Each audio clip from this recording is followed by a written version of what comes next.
नमस्कार मित्रों, आज हम बात करने वाले हैं कि एक छोटा सा बीज जो किसान लगाता है उसकी वैल्यू क्या होती है। जब किसान ज़मीन में वो छोटा सा बीज लगाता है तो वो बीज इतना सा होता है और फिर किसान उसको 3-4 साल तक वो पानी देता रहता है। तो जैसे जैसे वो बीज फूटता है और धीरे धीरे वो पहले पौधा बनता है, पौधे में से वो वृक्ष बनता है, वृक्ष में से वट वृक्ष बन जाता है और उसमें से ढेरों सारे बीज निकलते हैं और फल निकलते हैं और जिंदगी भर उस पेड़ में से फल मिलते रहे जो किसान ने लगाया।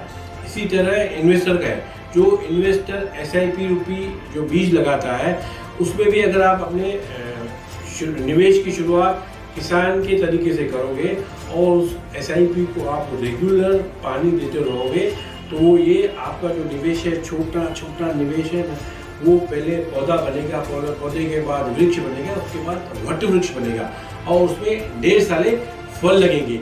आइए एक चर्चा करते हैं। मैं आपको एक केस स्टडी देता हूँ। 2003 साल से हमने वो डेटा लिया है और 2022 तक का वो डेटा है। एक बिरला के फ्लेक्सी के फंड का डेटा है। ये खाली एक कंपनी का डेटा, कंपनी का मैं नाम क्यों ले रहा हूँ क्योंकि हम उस फंड का हमने स्टडी किया है और ये जो SIP की जो यात्रा थी वो 22 साल में कैसी रही उसकी चर्चा करेंगे।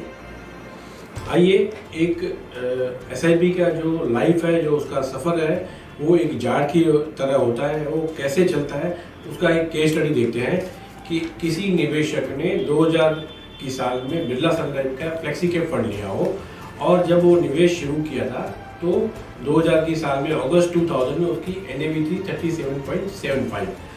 नेक्स्ट ईयर अगस्त में वो NAV 40% करेक्ट हो गई, जिसके कारण जो NAV है वो 22.72% हो गई। NAV में कमी के कारण जो यूनिट थे उसके 25-30% जितनी NAV कमी उतने यूनिट ज़्यादा मिले। फिर आगे चलते हैं। ये जो अगले साल जो NAV है वो सिर्फ 2-3 रुपये ही बढ़ी, 25 रुपये की हुई, तो उसमें जो टोटल यूनिट्स हो गए वो 12,254 के हो गए। उसके बाद चौथे साल ये NAV हो गई 38.50 की।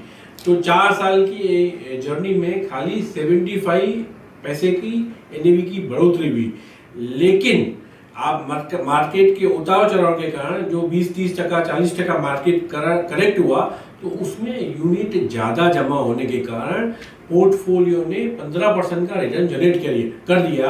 जो आपका जो निवेश था वो 4,80,000 था और वो बन गया 6,48,000। अब इस जर्नी को हम आगे बढ़ाते हुए चलते हैं कि 5वें साल जो 2004 में इसकी NAV हो गई 58.93 और छठे साल 2009 में 5 साल के बाद इसकी जो NAV हो गई 216 रुपया और 2019 में मतलब एग्जैक्टली 10 साल के बाद इसकी NAV हो गई 678 रुपया और 2022 में इसकी NAV थी 1135 रुपया।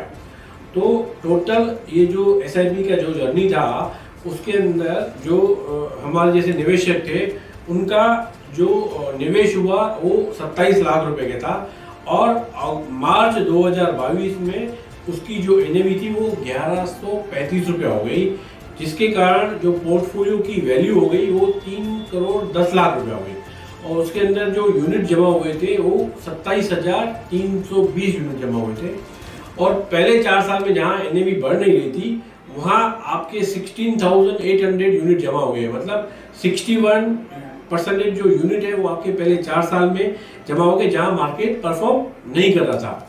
अब बात करते हैं रिटर्न क्या जनरेट हुआ। तो निवेशक का जो टोटल निवेश हुआ वो 27 लाख रुपए का हुआ और उसकी जो पोर्टफोलियो की वैल्यू थी वो 22 साल के अंदर 3,10,00,000 रुपया हो गई। तो हमारा जो पैसा लगा वो 9% था और 91% पैसा मार्केट ने बना दिया। जैसे हम एक पौधा लगा देते हैं तो उसको ज़मीन उसको पहले पौधे में कन्वर्ट, हम जब कोई बीज लगाते हैं तो ज़मीन उसको पहले पौधे में कन्वर्ट करती है और उसको जाड़ में और जाड़ के बाद वट वृक्ष। इसी तरह आपकी जो SIP है उसमें आपका इन्वेस्ट खाली 9% था और मार्केट ने 91% उसको अपना रिटर्न बना के टोटल जो वैल्यू हो गई वो 3,10,00,000 की हो गई।